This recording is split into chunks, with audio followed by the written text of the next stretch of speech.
Le Bet Midrash Hillel, fondé à la mémoire du Rav Hillel Pevzner Zichrono Livracha, est heureux de partager avec vous l'étude du Rambam au quotidien.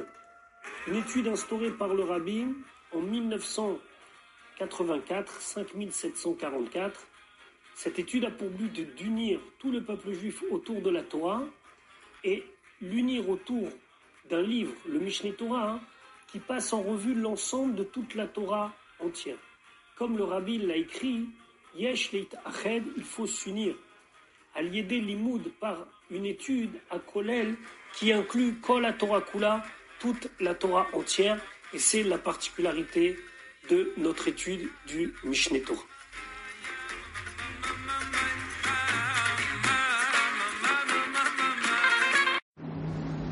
Shalom Uvracha, nous allons étudier aujourd'hui notre 357e shiur depuis la reprise de l'étude du Rambam au quotidien, au rythme d'un chapitre par jour. Nous sommes dans le livre de Sefer Zraim, au Ilchot Kelaim, aux lois des mélanges interdits, Perek Sheni, deuxième chapitre.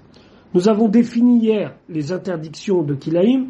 Maintenant, nous allons rentrer dans le détail en commençant par dans quelle proportionnalité et qu'est-ce qu'il faut regarder pour considérer qu'un mélange il est interdit. Halacha Aleph, Zera, une semence, Shinitarev bo Zera acher, qui s'est mélangée avec une autre semence. Imayu echad mesrim verba, si ça fait une proportionnalité de 1/24. Kegon par exemple, CA shel chitim shenitareva beisrim veshalosh CA shel seorim. Si par exemple il y a un CA de chitim, alors un CA c'est une mesure de l'époque, ça représente en volume à peu près 7 litres, qui s'est mélangé avec 23 CA de seorim, donc 1 pour 23, l'ensemble ça fait 24.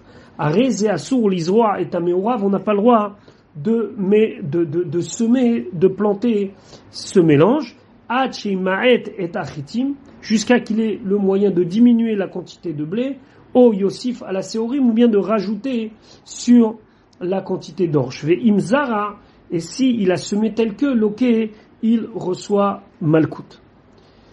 Bet, vechol sheu kelaim imazera, et tout ce qui est kelaim, tout ce qui est donc mélange interdit avec une espèce, mitztaref lechad meisrim ve'arba, va s'associer pour faire donc cette quantité de 1 qui est mélangée avec 23, donc 1 pour 24. Ketzad.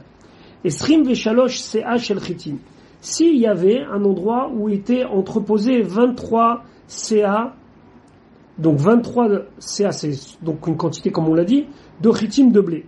Shenitarev ba, et on y a mélangé Shne kabim seorim, 2 caves d'orge, ou shne kabim adashim, ou 2 caves de lentilles, ou shne kabim poulim, et 2 kabim d'haricots. Alors j'explique, ce sont des légumineuses. Lorsque je prends 2 kabim d'orge, 2 kabim de lentilles et 2 kabim d'haricots, en tout ça fait 1 CA. Donc j'ai 1 CA de semences interdites, qui sont en vérité composées de 3 espèces, et que ce CA-là d'interdit s'est mélangé avec 23 de chitim. Areze lo izra akol, il ne pourra pas semer le tout, acheimaet CA shel tarovet, jusqu'à qu'il va diminuer dans le CA du mélange, veyavor miktsata o yosif ala chitim, veyavor miktsata, pardon, il va trier un petit peu, o yosif ala chitim, où il va rajouter sur le blé. Chez Seorim, Ve'adashim, Ve'apol, parce que l'orge, les lentilles et les haricots, Kulam, Kilaim, Imachitim, tous sont Kilaim, sont mélange interdit avec le blé. Gimel, Bamed, Varim Amorim, dans quel cas on parle, Beshinit Arevu, Minetvu, Azebazé, ou Minekitniot, Zebazé. Cette proportionnalité, ça concerne le cas où c'est de la récolte qui s'est mélangée avec une autre sorte de récolte interdite, ou bien des sortes de légumineuses qui se sont mélangées l'un avec l'autre. O shinitareva tevoa bekitniot ou kitniot bitvoa, ou bien des légumineuses qui se sont mélangées avec de la tvoa, avec de la récolte, ou vice versa. Aval zéro et gina, mais dans le cas, si c'est des graines qu'on plante dans les jardins, la troisième catégorie qu'on avait évoquée précédemment. Shinitarev echad mehem bitvoa ou bekitniot, s'il y en a une d'elles qui s'est mélangée avec de la récolte ou avec d'autres légumineuses, shiuran echad mesrim ve'arba mima shezorim bevetsea meotoami. Alors là, le shiur sera différent.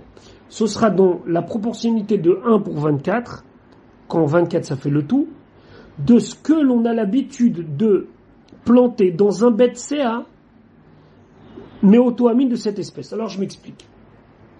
Il va donner un exemple concret après avec des graines de moutarde. Les graines de moutarde, ce sont des toutes petites graines.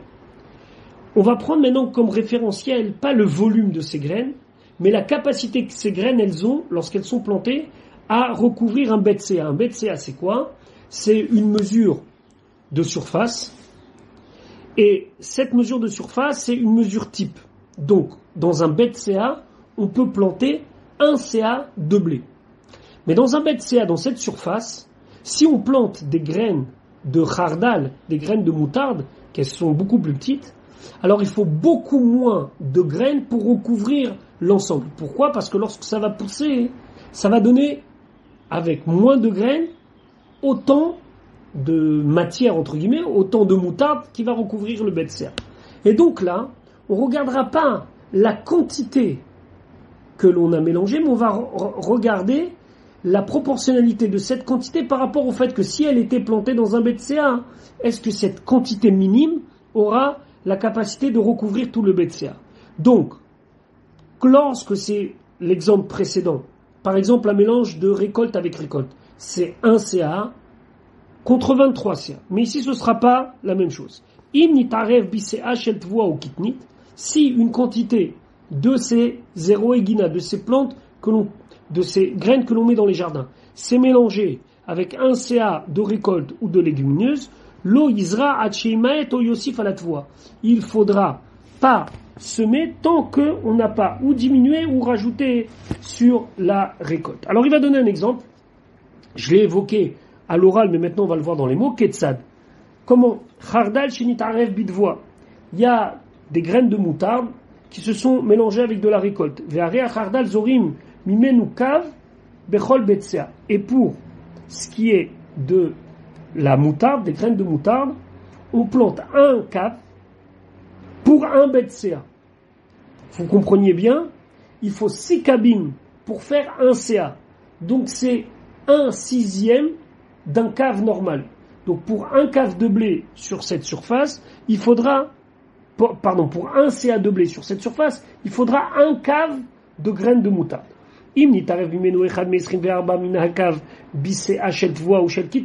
Si ça s'est mélangé, toujours dans la mesure de 1,24, mais d'un cave, donc de cette petite quantité de graines de khardal, de graines de moutarde qui s'est mélangé dans un CA de tvoa, dans un CA de récolte ou de kitnit, chayav lemaet, il doit diminuer. Et si cette espèce-là de graines que l'on plante dans les jardins, il faut 2 CA pour chaque bête CA, si ça s'est mélangé la moitié d'un cave dans chaque CA, à ce moment-là, chez le tvoa de récolte, ou chez le kitnit ou de légumineuse, à ce moment-là, Yemaet, il doit diminuer la quantité. Et les fichar, c'est pour cela. Tvoa chez Nitarev Bazera Pishtan. S'il y a de la récolte où c'est mélangé des graines de lin. Im Haya Shloshet Revim Bechol Sea. S'il y avait 3/4 dans chaque CA, à Rezeimait, il faut diminuer. Veim Lave, sinon, Enot Sarich Lemaet, il n'a pas besoin de diminuer. Pourquoi? Les fiches chez Bet CA, Zorimbo, Shalosh Seim Zera Pishtan, parce que dans un Bet CA, où d'habitude on plante un CA de blé, si on y plante du lin, on peut planter 3 CI. Donc il faut toujours garder cette proportionnalité, mais cette fois-ci, pas par rapport à la quantité 1 CA pour 23, mais par rapport à la capacité qu'on a de planter dans un bête CA pour 23 pour arriver à 24. Et comme ça, on va évaluer pour toutes les plantations.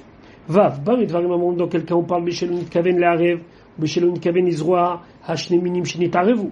Dans quel cas on parle, c'est quand il n'avait pas eu l'intention de mélanger les deux espèces.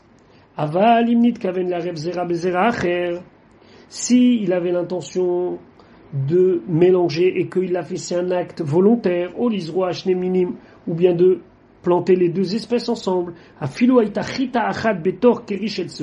Même s'il y a un grain de blé dans un tas d'orge, Asura les aura, on n'a pas le droit de planter, et ainsi tout ce qui en est du même ordre d'idées. Al-Chazain, Azorea Sadeh ou min haminim, celui qui plante dans son champ une espèce, ou Keshet Samach Raabo Kilaim, et quand ça a poussé, il a vu qu'il y a des Kilaim, il y a une autre espèce qui a poussé avec. Là on regarde, si l'espèce en plus étrangère, elle est dans la proportion de 1/24e dans le champ concrètement, à résayer la quête, il va donc arracher, il va enlever jusqu'à que ça diminue. Pourquoi mipne maritain? À cause de la vue.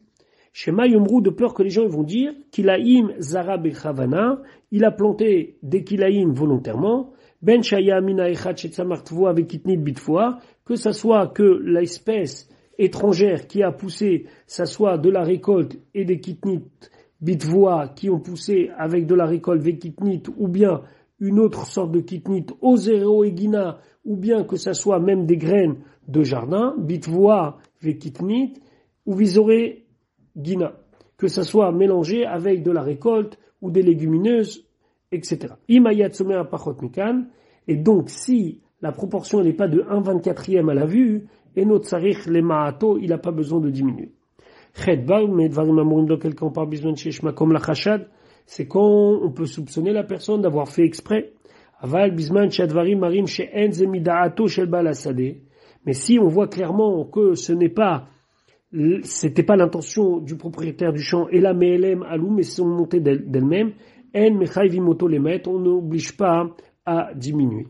Donc le Rambam va tout de suite nous donner un exemple. Ketzat, Kigon, voit chez Alouba, Sifre, Hestes, Vetiltan, chez Zara, les Ma'achal Adam, chez Alouba, Mine Asavim. Il donne deux exemples.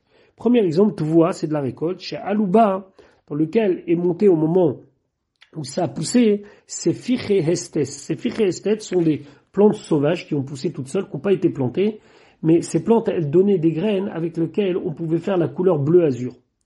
Vetiltan, Tiltan aussi, c'est une espèce de plante, on appelle ça du chilbé. Ce chilbé, il a poussé en même temps que d'autres herbes qui n'étaient pas là au moment où on a planté. Ça veut dire que nous, on n'a pas pensé que ces herbes, elles allaient planter. Donc le tiltan, donc cette plante qu'on appelle le chilbé, qu'on a planté pour être consommé, et il y a toutes sortes d'autres végétaux qui ont poussé avec. Chez eux, mafsid ou. Et ça, c'est une perte pour la personne. Pourquoi? Parce que dans les deux cas qu'on a évoqués précédemment, ou la tvoa ou le tiltan, on n'a aucun intérêt à mélanger avec une autre espèce. Rien que le c'est basé. Donc, dans tous ces cas-là, quand on va voir le mélange dans le champ, on va pas du tout pouvoir penser que la personne, elle a fait exprès. Parce que personne ne fait exprès pour perdre ce qu'il a. Yud, ou bame yivade, et d'où est-ce qu'il va savoir chez tiltan zéro les ma'achalatam? Parce qu'on a dit que le tiltan, le chilbé, il y a deux sortes. Il y en a qui sont plantés pour être mangés, il y en a qui sont pas plantés pour être mangés. Et nous, on a dit que les kilaïm ne concernent que les graines qui sont plantées pour être mangées. Alors, comment on peut reconnaître à la vue que ce tiltan, il a été planté pour ça ou pas? Chez Haïta, zéro arugot. C'est qu'on voit que c'est planté par bande. Et il a fait toute une petite barrière autour. Et dans l'endroit où on bat les céréales. Il y avait des endroits où on battait les céréales pour les séparer, et des fois dans la terre, ça se mélangeait, des graines de blé, des graines d'orge, etc., etc. Et là, ça a poussé. En mechayvim auto la accord, on ne l'oblige pas de déraciner, charé à davar yadou, chez shmart semar bemakom ageranot, parce que tout le monde sait que personne veut que ça pousse à cet endroit de battu. Ve'im esir miktsatam, et s'il enlève une partie, omrim, on lui dit, akol, à ce moment-là, enlève tout, chutz miminechad.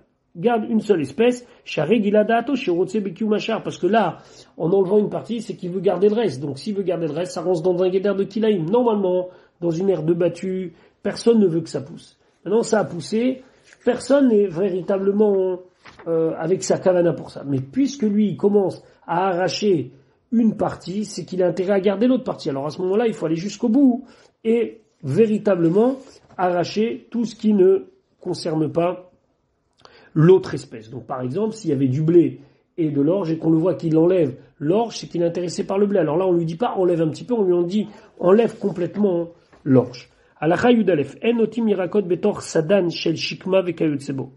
On ne plante pas des légumes dans un tronc de shikma. Shikma, c'est une sorte de figuier un petit peu sauvage. On appelle ça teena midbarit.